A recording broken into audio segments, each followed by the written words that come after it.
I downloaded Tinder right when I finished university. This is because I'm so damn ahead of the curve. I downloaded it, and there were no women within a 200-kilometer radius. And I thought, deleted the app. I thought, who the uses this? And then suddenly everyone was all over it. Are you sure you didn't download Grindr, mate? The new citizenship test. Forget all the questions that you get asked about what day is Ramadan or whatever the people get asked these days in the Life in the UK test. They should have someone from the Home Office should bump into you in the street at a time when you don't know. And if you say sorry to them, if you say, oh, sorry, when they clearly bumped into you, then it's like you're in. I agree. It should be questions like, when is it appropriate to call someone a slag? Yeah. Look, this is my point, right? Yeah. And this is what I really want to talk to you about, right? When was it that we allowed gay people to start bullying us? When was that?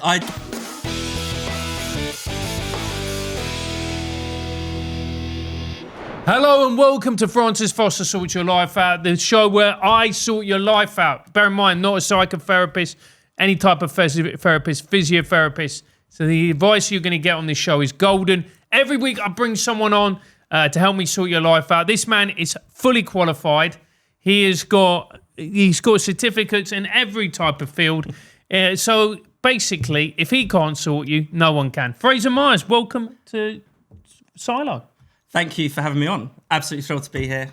It's great. It's great. So are you good at sorting people's lives out? Are you the type of person that people go, right, I'm screwed, let's talk to Fraser? I mean, I'm technically alive, so I think that, I've been alive for in my 30s. I think that qualifies me enough.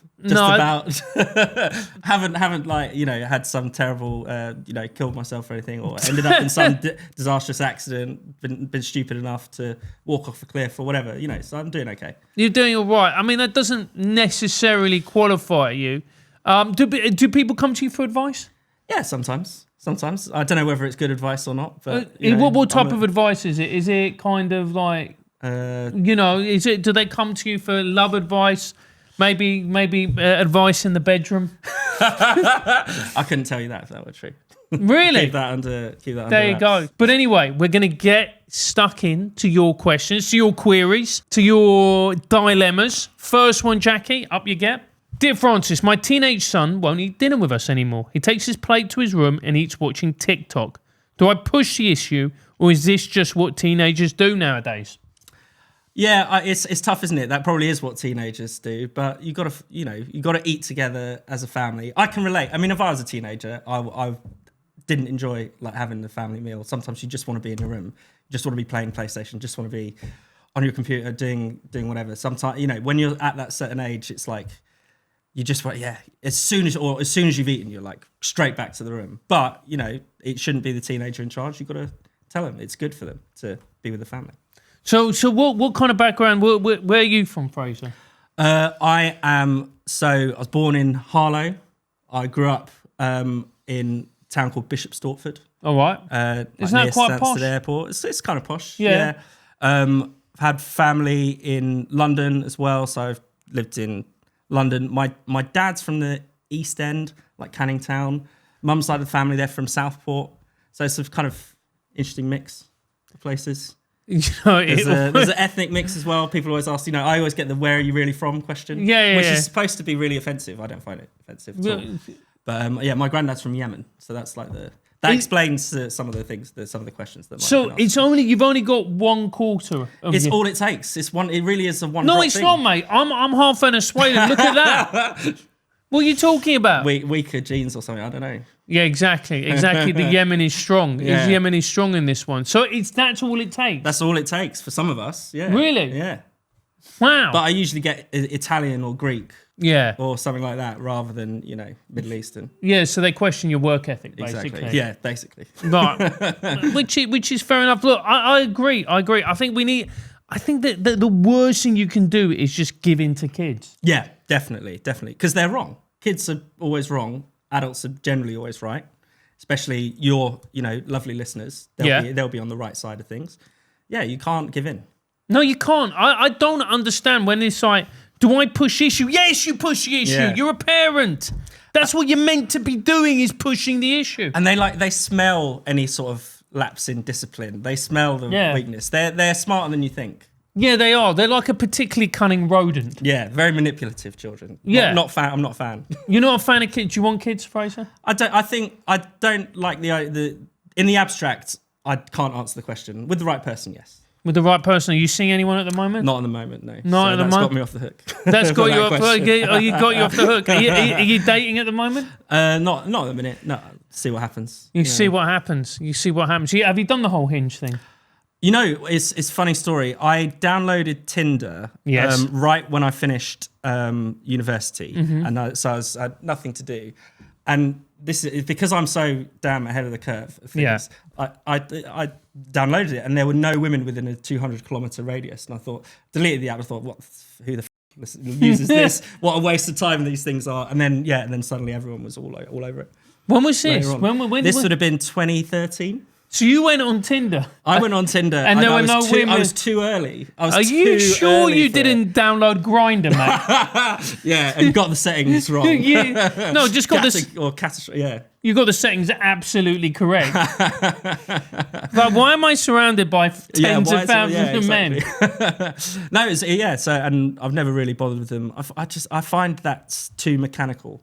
I'm happy to. I like talking to people. I'm happy to talk to people in person. I'm an approachable person as well. You know, I think it's just better to meet people in person. Then also you know what you can tell a little bit what someone's like, even if you haven't spoken to them as well. You know, you get a sense of a vibe. Whereas someone on a screen just seems like a waste of time. Everyone who does it is fairly depressed. Although I do know a guy, basically, he was a banker, worked in finance, and he wrote a code that he used for Tinder, and it would just so that basically it would swipe right on everyone, and it would also send an opening message and stuff. And so the first few interactions were like completely automated, and he didn't have to get off his ass or think of anything to do. And as deplorable and as inhuman as that sounds, he is now married. So I don't know what the lesson is there. He took the attitude that it really is a numbers game, and then somehow made the numbers work for him with the algorithm. You know what?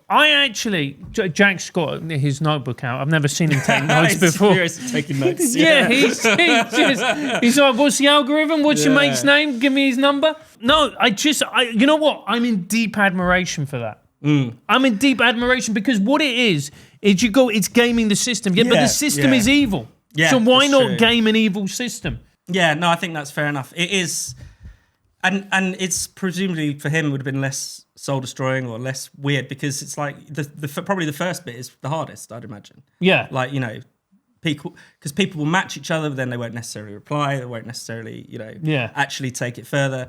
A lot of people are getting matched probably for the validation as well as actually intending to go on any of those dates and stuff. So yeah, but also I mean of another group of friends of mine, she and her female friend of mine and her brother basically put profiles on, and they wanted to see how many matches the other would get, and the ratio was like worse than 100 to 1.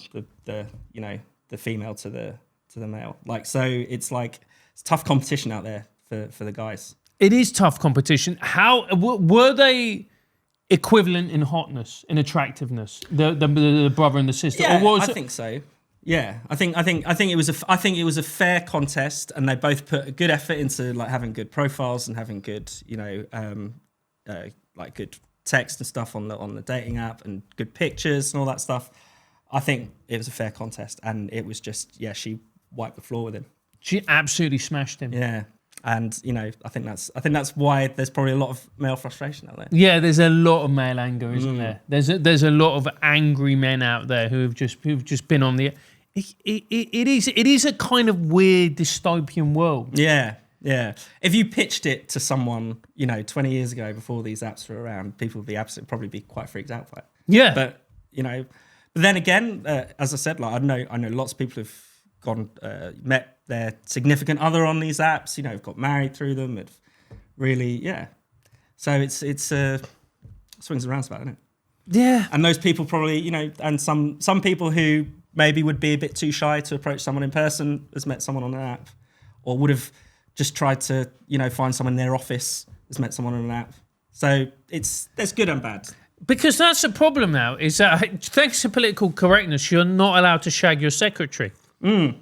That's I think there are better reasons not to than not shitting where you eat. I think that's a deeply unromantic way of putting it, Fraser. It's not my coinage. Yeah. I'm like, I don't think a lady would after you've romanced her would enjoy being described in that fashion. I'm going to be honest with you, mate. I think you're probably right. I don't think I'd get away with describing that as if it was two real people. Do you know, I've got this theory right now, right? Okay, in that basically we've got rid of the shagger, right? Because of Me Too, there's no more shaggers, right? And that's a problem because think about what is it? 1 in 7 people are descended from Genghis Khan, right? So there must be a lot of them about, presumably. Well, number one and number two, like we've got a population crisis. Yeah. This is what these people are Jack is biologically produced. Yeah, that's what he's been created for, to go out and spread his seed liberally. Yeah. And now he's in a relationship. It's sad. It's like going to the zoo and watching a tiger in a 6-foot cage. That's not how he's meant to be living. Even like the newspapers in the 2000s would do like top shagger of the year awards. Unfortunately, it was Russell Brand a lot of the time, which taints it slightly. But Boris, top shagger. Yeah, exactly. It was simpler times. Yeah, simpler times. It was simpler times. Teen pregnancy. Ending teen pregnancy is, I think, done a lot of damage to the population. Issue. It has. Like they're too short-sighted getting rid of that. Do you remember the moral panic of teen pregnancy? Yeah, when I was growing up, it was like a massive thing. Yeah, it was bigger. It was a bigger worry than like STIs and stuff. And also, we didn't talk about any of the consent things that like preoccupy, PSHE lessons today, which again probably has played a bit of a role in terrifying people. Not saying you should, of course, you need consent for sex, but people are terrified of interacting with each other as a result of all this stuff. Yeah, it is. It's got to the point now where before you go and have sex, you need to probably print out a little form. Yeah. Get them to sign it. Yeah, I consent. I'm pretty sure there's like an app for that. I think someone designed an app at the height of like the Me Too panic. Jack, can you give us a quick Google to see if this is actually true? It can't be true. An app for sexual consent. So like before you go and before you go and have coitus, as I like to call it, you get them to do a little signing. Just to check that no one is no one is abusing the other. I mean, there was actually I can't remember which college it was, but there was a US college where they came up with this term, mutually non-consensual sex, because the two people shagging were drunk. And so they decided that neither of them could have actually consented to one another. Yeah, but how else are you meant to do it? Yeah, especially at that age. Yeah. So this is from Cosmopolitan, one of my favourite publications, along with Spiked. I never miss an issue of Spiked or Cosmopolitan.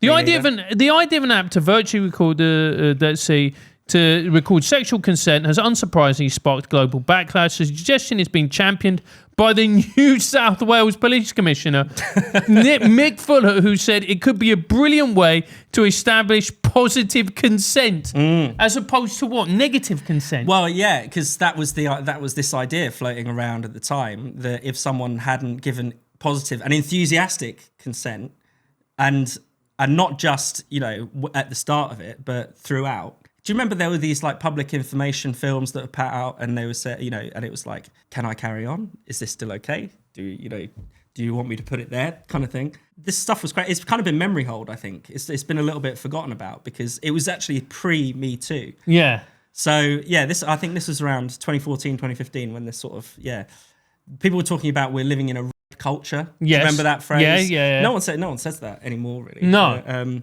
Probably because it was bollocks, and most people disapprove very strongly of rape, rather than quite rightly, and so you'd have these kind of things like you would be told that you needed to have enthusiastic and continuous consent, otherwise you're committing sexual assault. Whereas like most people would understand it as like if it's happening, it's implicit. If it's going well. It's going well. Like, why would you need to? Yeah, exactly. Can I just stop you there? Can I just stop you? Is that? And if it's not going particularly well, I mean, that's just being married, isn't it? Sounds that way. So I hear. Yeah, so there you go. So, like, I just, do you know what's been so interesting over the past decade is just how we've taken all of these things, which we all know to be the basics of them. We all know that, like, what consent is, and if she stops consenting, you go, all right, of course, no, fine. But then we've just turned it into this weird game. Yeah. And then there was a trans thing. We all knew what boys and girls were. Yeah. And then it became this weird game. Like, everything now is being turned into a weird game. Look, this is my point, right? Yeah. And this is what I really want to talk to you about, right? When was it that we allowed gay people to start bullying us? When was that? And also, I think so many problems that we have today, so many of the woke stuff comes back to the anti-bullying campaigns in schools. We need a little bit of bullying. I'm not saying that people should be, have their heads shoved in the toilets and stuff like that. Some people deserve it. But there's got to be some, we let the nerds, we put the nerds in charge. I think that's the problem. They're taking their revenge on the normies. They could take their revenge on the bullies. I wouldn't mind that. But they're taking their revenge on all of us. Yeah, we've got these nerds who are in charge of everything, and they're just pathetically weak, and they've turned into these crap bullies. Yeah. And then we've got Keir Starmer, another pathetic nerd, and then we're putting him up against Vladimir Putin. Yeah, I mean, I wouldn't want to be involved in that arm wrestling contest or whatever, or the dick swinging contest. It's not good for us. No, but it's true. Gay people are just bullying us. Everybody now, it's true. That's what it is. We're like, oh, I'm queer. You should apologise to me. And then we just apologise. Yeah, when you should be able to say, oh, that's interesting. Don't care. Yeah. Get on with your day. That was the entire point. What you do behind closed doors is disgusting, yes. Or if you want to hold someone's hat, who gives a shit?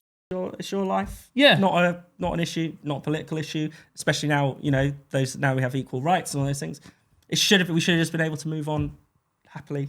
That was the whole point of the movement. Yeah. And they should be treated no different to anyone else. But no, it's like everyone wants to be special as well. You want the sort of I'm queer, therefore I'm special. I'm trans, therefore I'm special. I'm non-binary is the most special because you don't even have to do anything to just put on, like, you just dress in a funny way. They've sort of replaced goths in a. Have you noticed that? Not many goths around on the local high street. But there's no emos. No emos, but you do see that the same people will be like sort of non-binary or like elf, like cosplay type people. You see a lot of those kind of nerds. But this was like, because you look at emos. I mean, emo was a bit after my time, right? That was like circa emos were kind of your era, 2007, 2008, but they all. This is the thing, right? They had a subculture and they had a musical movement. Goths had it. When you look at a lot of the bands, like the Goths, I mean, the one that stands out the most is obviously The Cure, who are just one of the great British bands. One of the great British bands, The Cure. If you look at the emos movement, like My Bloody Valentine, all of these types of bands, but they had their own movement. There was a cultural thing. It was a subculture. But what do these lot have? Name me a great trans band. Yeah, and Sam Smith ain't it. No. I think the other thing, I guess, because now, like, if you're a sort of special, one of these special cultural categories, you demand access to things that already exist. So I want to be represented in the films that are being made. I want to be, work at be in the quota at the BBC. They should do more of it. There should be more of this on the radio. It's never a creative thing. I want to let's express myself. Express how our group feels. It's like other people should open up their things for us, if that makes sense. Yeah. It's very it's rather than being self-starterish like some of these sort of subcultures, we're going to do our thing and we're going to make our music, we're going to dress our own way. It's like we want to be, we just want to be respected for literally doing nothing for just for our sort of status. And so there's no creativity in that. There's no... No, I agree with you. There is absolutely no creativity. If you look at the non-binary thing, you just go, well, I'm non-binary. And my favourite is watching comedy nights, like female comedy nights, all female comedy nights, great, whatever. Fine, good. Have a normal female comedy night if you want. And then they're like, all female comedy night and non-binary. So he's basically a bloke in a blouse. Yeah. And you speak Spanish, right? Yeah. Is it true that non-binary is gendered in Spanish? Is it Sí, non-binario. Yeah. It's masculine. It's masculine. But Which can you is be appropriate. non-binaria as well? If you're a woman non-binary? No, Okay. non-binario. Yeah, it's gendered. It's all the language is gendered. You know how? Yeah. You know what's really funny is watching Latin because people don't understand this. Latino people, by and large, are socially conservative Christians. Yeah. Catholic, actually. Yeah. So they're socially conservative Catholics. And then they're called Latinx.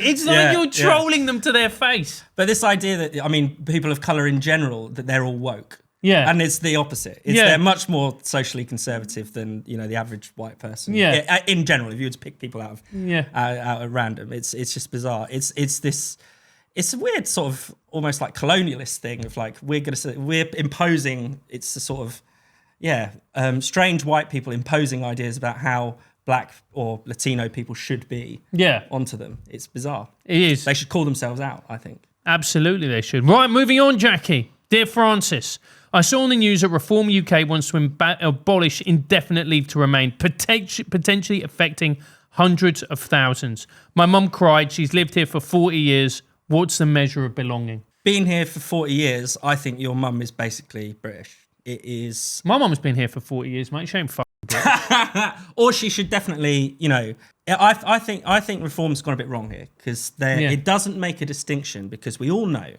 that there are people here who, I don't know, maybe they're just here to work or they're here on benefits or whatever it might be. All those things are true. It makes no distinction between the person who's been here for 5 years and has got their indefinite leave to remain as a matter of bureaucracy versus someone who's been here for 40 years and is really a part of the country. I mean, they don't have to call themselves British, or who cares? But they're part of society. They are, they're not causing any trouble. They belong here. Yeah. And there's reasons why, and some people might say, oh, we'll just become a British citizen. But there's all kinds of countries where you can't have dual citizenship. Mm-hmm. So there's real problems there. I reckon my sense would be that Farage and co will end up watering down this idea because there's so many potential for like Windrush style scandals to go wrong, where people who are like, you don't want to see your old neighbour being bundled into the deportation van. It depends. It depends if you like. I do want to see the grooming gangs bundled into the deportation van. That's a bit racist. I don't want to see the. They're oppressed, and they might also have passports as well. So you just don't know, do you? But yeah, I think basically, I don't know, if someone's here for 40 years, they're pretty much British for all intents and purposes. 40 years. Maybe even if they don't like it, it's like, suck it up, you're British now. Yeah. So come to the dark side. What's your most, when it comes to this stuff, what is your most extreme opinion? I'll tell you mine. I don't think non-British citizens should be allowed to own property in the UK. Ooh. I don't think so. That's quite a big one. That's like, that would stir things up, wouldn't it? I don't think you should. I genuinely don't. I think you can come here, you can work, you can rent, all of this. But I just think we've got a housing crisis. If you want to be part of this country, make a commitment, become a citizen, then you can buy property. Then you can have access. Until then, no. I think that's it. That's Fraser for no. I don't know. Because also it's sort of, we can go abroad and buy property and but that's fine because we're English. Yeah, that's usually been the rule for most of history. And it worked. Yeah, it's kind of worked. Yeah, it kind of worked. Yeah, we had the best empire for a reason, Fraser. Maybe my most extreme opinion on this is I think they should, the new citizenship test. Forget all the questions that you get asked about what's the population of Cardiff or whatever, what day is Ramadan or whatever the people get asked these days in the Life in the UK test. They should have someone from the Home Office should like bump into you in the street at a time when you don't know. And if you say sorry to them, if you say, oh, sorry, when they clearly bumped into you, that it's like, you're in. Yeah. You're one of us. You're British now. I agree. It should be questions like, when is it appropriate to call someone a slag? yeah, exactly. That kind of thing, or what? should you queue at a pub? Yes. And if you say yes, then it's like, get out. Yeah, absolutely. Get out. Is it ever acceptable to walk down the street in London with your mobile phone in your hand? Death penalty. Double death penalty for people who play music out loud on the phone. Mate. Yeah. That's got to be, they're up there with nonsense, aren't they? In the public's it is equivalent. Yeah. It is equivalent. It is equivalent because playing music out loud affects more people. It does. It affects for more. a shorter period of time, mate. But it's there are still times I still feel residual anger when I remember some of those. you can picture their face now. They ruined your commute. And the music's always shit. That's the thing. It's like if they were like playing some really good tunes, you might. It's not like there was actually once where someone was playing like 90s bangers, and I was like, I do think this is wrong. Yeah. However, sir, I do commend you on your choice of tunes. You've always got to make allowances. There's always exceptions, isn't there? Like he played something like Pulp's Common People, right? And I'm going, yeah, it's a good song. I mean, and you'd hate to like have to execute like a really good, aspiring DJ who's nearly about to make it. Yeah, that would be sad. That there would be consequences, but I think people can live with it because they hate the music being played so much. Like if you got on the night bus from Brixton, and then you got up and there was like a roadman there, and he was just like, and he just busted out Beethoven's Ode to Joy. You'd give me pause for thought. The other problem is that like phones are so bad. It's not even like it probably could even be a good song, but because phones are like a terrible medium for listening to music, you're not hearing it in the best way. You're only hearing this little tinny little thing. So it's annoying even if it's like a good song. That is true as well, because then there's part of you annoyed because you're like, this song is a banger, and I'm not listening to it how it's meant to be listened to. Yeah. And I've started seeing like old people do it as well. It's like it's a social contagion. It's a menace. Because we've let it happen, it's like... I hate when old people do it. I was on the train to Birmingham a couple of weeks ago and there was an old guy behind me, like it was mid to late 50s, probably even 60, and he was playing shit music. I'm like, Keith, what are you doing, mate? What are you playing at? What are you doing? Trying to be young, That's what the cool kids do, but not really, obviously. Not really. I mean, you do want to tam-tell music off, but you're terrified that they'll shank you. Yeah, that's the other side of it. That's why you need, the law to step in. Exactly. Or just authoritarianism. Yeah, I'm liberal on most things, but like playing music out loud, no. No, Jack's authoritarian on most things, aren't you, Jackie? It doesn't even... You hear that? Fair enough, yeah. Yep. Go for it. It's nice when people admit that, because people are like, it's always like that, I believe in free speech, but, and it's like, just say you don't believe in it. Yeah. Oh, I don't think people should be arrested for X, Y, Z, but yeah, you do. Come on. Do you know authoritarian? It's fine. If we were honest about it, lots of people are quite authoritarian. Do you know what I really like? Is I like those videos. It was one of the perfect videos actually. Was which is I like seeing people behaving like dickheads on social media, like a video, and then just getting knocked out by someone really hard. yeah. Like a nightclub bouncer or something like that. Oh, yeah. That's a good video. My favourite was, it was in Box Park. I know it because I used to gig there quite regularly. I'm convinced I've seen this, it's Box Park in Wembley. Have you seen this one, Jackie? Yeah, he's got a do-rag on, and he's like, what, bruv, what? And him and his mates get kicked out of Box Park. And then he's got a do-rag on. He's a Kaide prick. He's literally spitting at the door staff. And this old black dude comes out. Big guy, like a big guy. Have you seen this? I've seen it. It's so good. It's so satisfying. And he's kind of lumbering, and he's obviously his best days are behind him. He's pretty overweight. And the guy goes to him. He just goes, and then the big guy just does a little dink with the left arm. Yeah. He collapses. Do you remember who that guy is? Oh, was it some boxer or something? Yeah, Julius Francis, the former British heavyweight champion. Brilliant. And it looks like the lightest of touches, doesn't it? And the guy just like straight to the floor. Very satisfying. And then the guy, his mate Nates him, goes, "Yo, why'd you do that, man?" Brody, why? Oh. Mate, I've watched that video at least 7,632 times. But, we all have those videos we return to. One of my favourites is like Cycling Mikey being abused. You know this guy, Cycling Mikey? No. Oh my God. He goes around, he's a South African fella, and he basically goes around filming himself around London, and he'll be like, someone's on their phone in the car, in their car, and there'll be like a traffic light or whatever, they're not doing any harm. And he'll be like, "Excuse me, mate, you're on your phone there. I've told the police." And so people get really wound up because he's like giving them a criminal record and a fine. And there's one guy that he gets on the wrong side of, and he just comes out with like just the most amazing insults. He's like to this guy, if you're gonna make yourself use, why don't you whack me off and stuff like that.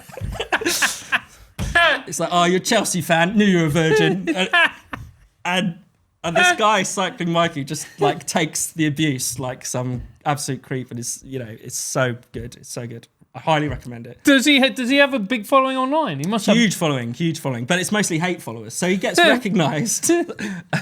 People recognise this Cycling Mikey, and then he's been attacked a few times. He got Chris Eubank once. Yeah, he was in his car on his phone, and he's like, yeah, Guy Ritchie. It's like, your nick, mate. Really? But this guy is awful. He's causing way more accidents than he's preventing. Do you know what? I have to admit, and I'm not proud of this. I kind of am. And it is the troll in me, in that I love a good troll. Oh, yeah. Absolutely. You know when somebody trolls and they do it beautifully? Yeah. You know when you just like, that is... Yeah. And especially when it's like really the right side of gross but funny, and, have you seen this guy Howling Mutant? No. On X? Just an outrageous troll. Every sort of flavour of bigotry you can think of. But for me, it can be funny. Yeah. Like, because it's just the well-crafted troll. It just, it's beautiful. There's this comedian online, like she is racist. Like, there's no denying it. She is racist. Called anyway. I'm not going to say Don't say her name now. I'm not going to say. But she did this one tweet that had me dying. She goes, "I hate going to the gym with Asian men because I go to the weight racks and they've taken all the pink weights."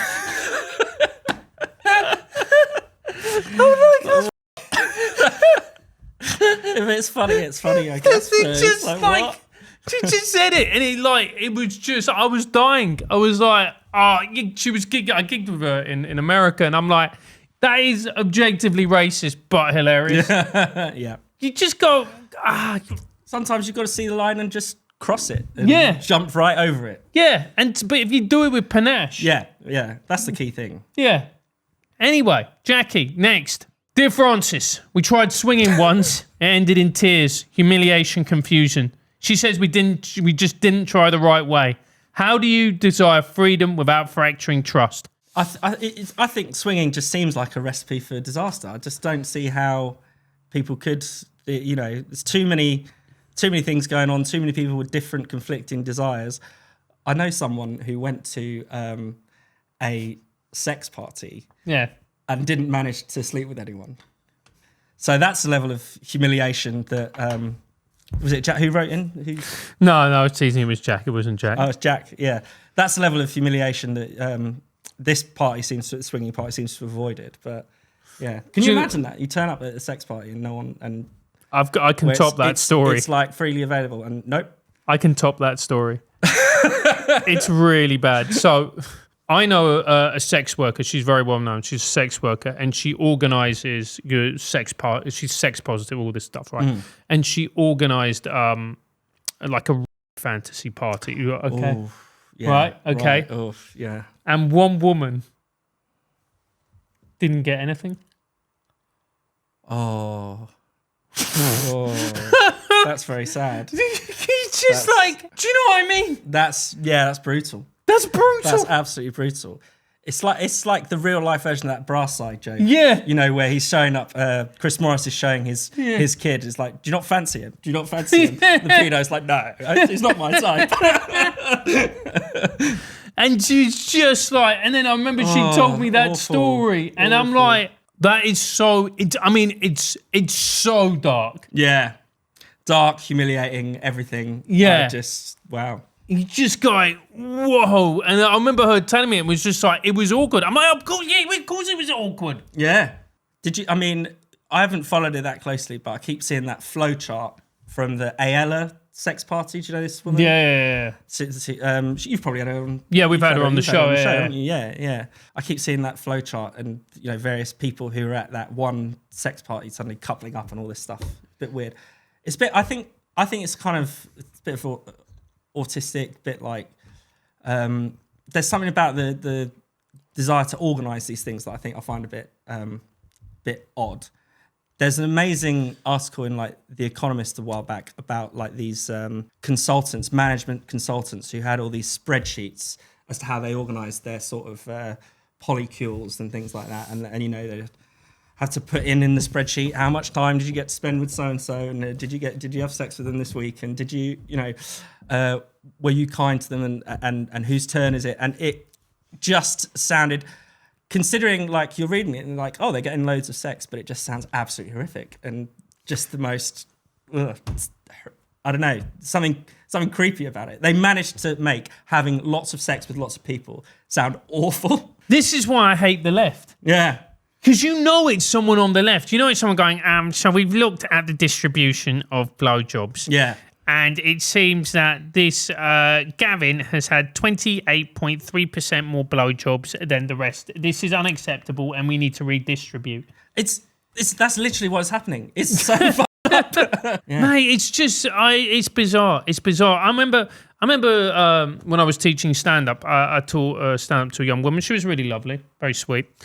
And bumped into her a few months later. No, probably about 6 months to a year later. And I was like, oh, hey, how you doing? And she goes, oh, I'm doing really well, Francis. I'm in a relationship. I'm, oh, congratulations. I know that's something you really wanted, so I'm really happy for you. And she went, yeah, I'm poly, and we're part of a throuple. And I remember going to her, Delia, isn't life hard enough? Do you need to do that? Yeah. Also, just be single if you want to sleep around with different people. Yeah. That's allowed. Yeah. It hasn't been banned yet. No, it will be under Starmer. Starmer Sharia. It's Yeah, kinda, exactly. Yeah, but for now, why not? Why not? Exactly that. Fraser, it's been a pleasure. If people want to find your work online, where can they go? You should, first of all, let's go to Spiked, spiked-online.com. We're publishing articles every day. Check out the Spiked podcast, which is every week, which I host. And you can follow us at Spiked Online on X. And you can follow me at Fraser Myers. Fantastic stuff. Guys, make sure to like and subscribe to the channel. Tell a person about it. If you don't like it, shut your face. And I'll have a show on the 9th of October with Josh Howie. Come. It's in central London. It'll be a lot of fun. We'll see you soon. Good night. God bless. All the sweet stuff. Take care.